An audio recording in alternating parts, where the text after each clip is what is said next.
All right. Hey guys, welcome to my meal planning workshop, day one. I am so excited to be bringing you guys this information. These are my tried and true tips that I have created through my own meal planning journey and just really getting consistent with that routine. So it helps our family stay a little more organized and reduce some overwhelm. So I'm going to be bringing to you guys some of those tips here shortly. While we wait for people to join, I want to make sure you guys know who I am. I am Mary Page of Mary Page Loves, and I help moms who really put their needs last on the list and who haven't really stayed consistent with their wellness journey. I help you become more accountable to your goals. So if you're a mom who's really put your needs last on the list for so long and you really do that on again, off again, self-sabotage thing with your goals, I help you stay consistent.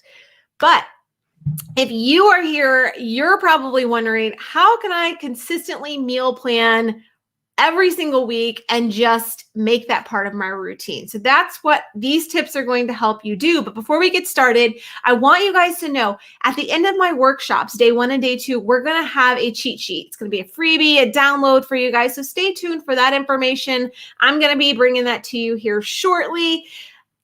But let's go ahead and get started with tip number one. All right, so tip number one, schedule a consistent time for meal planning. What does that mean exactly? Well, it's kind of simple. Pick a day every single week that you're going to sit down and meal plan. And that could be, maybe you grocery shop on the weekends. Maybe you tend to grocery shop in the middle of the week, whatever works for you. Find a day that's consistent every single week and sit down and meal plan. Now, also, in addition to picking the day, but I want you to pick a time that you're going to get it done by, a deadline. So I have a client who shops on Sundays, and she said, hey, I'm going to get my meal planning done in the morning when it's quiet and my husband is, with the kids, things like that. And so she decided that her deadline was going to be 10 a.m. on Sunday mornings. That way, after church or something, she could go out to the grocery store. So make sure you have it set up so that you have not only the day, you could just say, I'm going to meal plan on Friday before I go grocery shopping on Saturday, but make sure you set a timeline. Say, hey, I'm going to meal plan by 3 p.m. on Friday. So that way I have my grocery list set so that when I go shopping on Saturday, I've got it done. So that's tip number one, schedule that consistent time and day for your meal plan. Tip number two, look at your planner and see what's coming up. You guys, if you have no idea what's coming up, it's going to really throw off your meal plan. So here's what I always do. I got to sit down before I do anything meal planning wise. I got to look at what's coming up this week. Do we have ballet? Do we have swim lessons? What do we got going on? Do we have recital? What's happening in our life? Do we have any big events, going out to eat, things like that? That is what needs to go on your meal plan first. You need to fill in those gaps so that way hey, we're going to be out to dinner on this day, or hey, this is ballet, so it's probably going to be a bail night. And I'll talk about that in just a minute. But those are the easiest ways for you to look ahead and say, make a game plan. Okay, this is what's coming up. And so that way I know how to plan the week. Third, take inventory on the foods you already have in the kitchen. This will save you so much time and so much frustration. Man, I get so frustrated when I buy like multiples of items that I didn't quite, take a proper inventory for. So go look in your pantry and things. Make sure you have certain ingredients and whatever. But also look at the proteins you have, maybe any leftover vegetables that you can plan around. Take inventory of what you have. That way, when you sit down to make your plan, to choose the recipes, you could choose recipes that include those items you already have. That way you're reducing waste, you're saving money. It's a win-win on both sides. So make sure you know what you have in your kitchen before you sit down and you meal plan. Just a quick reminder for those of you who are just now tuning in, I just want to let you guys know at the end of the workshops here, day one and day two, I'm going to have a freebie. It's going to be a meal planning cheat sheet. So make sure you guys tune in for that. I cannot wait to share that with you. I will have details about that coming.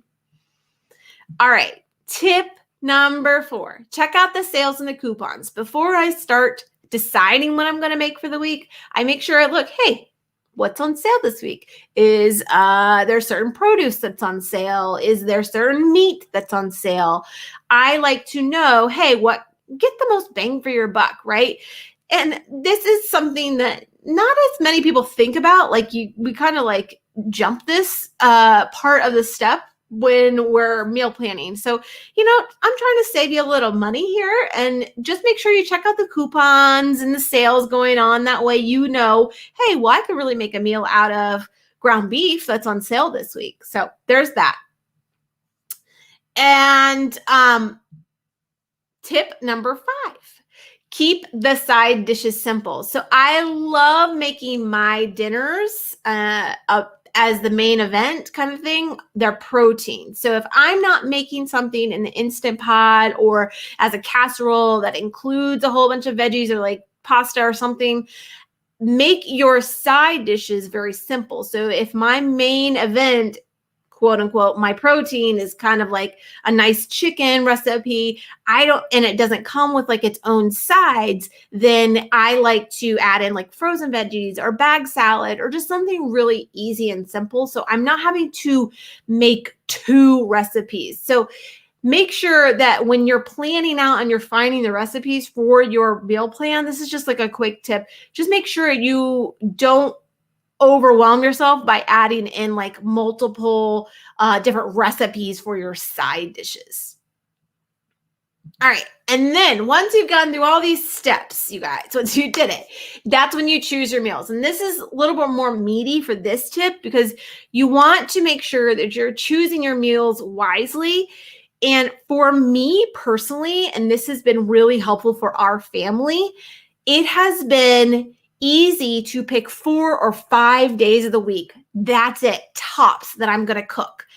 I love having bail nights. I talked about this earlier. Bail nights are my way of creating flexibility in my plan. We're moms, we're families, we're busy. You guys, we got to be flexible and we got to roll with the punches. If something comes up and you had a plan that night, that doesn't mean you just chuck it and say, well, screw it, I'm just not going to get back on plan. That just means, hey, I need to move some things around and I'll make that meal a different day.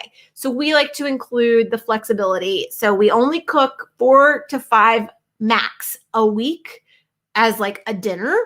And then we include maybe 2 or 3 nights where we consider them bail nights. Now, bail nights can be like takeout. They can be going out to dinner. And they could also be going to a grocery store and picking up a rotisserie chicken and a bag of frozen veggies with maybe some rolls or whatever you choose, some rice or whatever works for you. Something already prepared that you don't need to cook.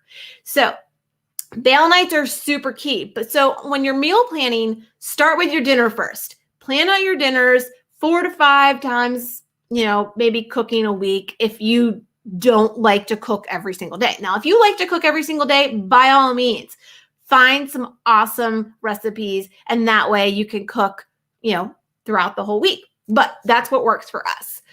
Also, what's working is then I plan my lunch. My lunch kind of can typically be leftovers from dinner. So if I already know what my dinner is going to be, that way I can plan out my lunch. So I kind of work this backwards, if you understand. So you plan out your meals for dinner, and then you can kind of double up the recipe, make that part of your leftovers for lunch. Or if you like having something different for lunch, you can make it easy as getting bag salads at the grocery store and making that part of your lunch with some grilled chicken. Or you can even just make something else, and that would be your meal prepped on Saturday or Sunday. Maybe you make your lunches ahead of time, whatever works for you. But lunch is typically leftovers or maybe something really easy for us. And then breakfast. When you plan out your breakfast, pick something that's 1, easy, and 2, something that you can have almost every single day, because when your breakfast is consistent, it's kind of a no-brainer. It's part of my routine. Every day, like I either have a protein shake and a piece of fruit, or I have a waffle and some eggs, or whatever works for you. Make your breakfast very consistent. this almost the same thing every day. If you don't like having the same thing every day, then by all means, you could probably mix in a few different things. And that way you have different options. But from my personal preference, I like to eat the same thing pretty much every single day, Monday through Friday. Maybe on the weekends, I'll splurge a little and, make some pancakes or whatever for the family. But that way it keeps it simple for me and I don't have to overthink breakfast. And then breakfast on that line of your meal plan, literally it's the same thing every single day. And then once you get your meal plan, put it on the fridge. Seriously, literally put it on the fridge. It eliminates that question from your husband and your kids if they can read. What's for dinner? Like, how many times have you heard that question and go, I don't know, right? So put your meal plan on the fridge so that they can see what's coming up. It also helps your husband, if you're like, hey, honey, I forgot to pull out, the ground beef from the freezer. Can you go do that for me? He can kind of go see, like, what do we need to pull out maybe in the future? I don't know. Maybe if he's that intuitive. But anyway, just make it super easy. Choose your meals and lay out your plan. Start dinner, then go to lunch, then do your breakfast. Same thing every week. If you add in your bail nights, that way you can move them around if something comes up, and then put it on your fridge at the end of the day. So that is pretty much it. You guys, don't forget, tomorrow I'm going to have a freebie for you. It is a special cheat sheet that is going to help you download. You're going to be able to download this, and it's going to help you meal plan and give you kind of all of my tips and tricks. And so that way you have this the next time you go to consistently make your meal plan.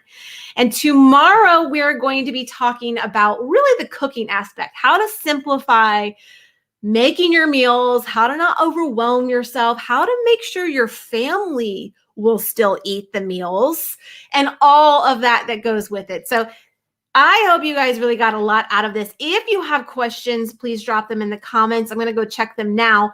If you took something away from this that you haven't heard before, I'd love to hear it. Drop that in the comments and we can chat more about that. And I said, a couple of people said, hi, hello. So if you have questions right now, just drop them below and I will check them. If you're on Instagram, I don't see any questions on Instagram. Sorry for my nose job there on Facebook. So thank you guys for checking in. I really appreciate you. And tune in tomorrow for day 2 of my meal planning workshop. And can't wait to chat with you guys then. So bye.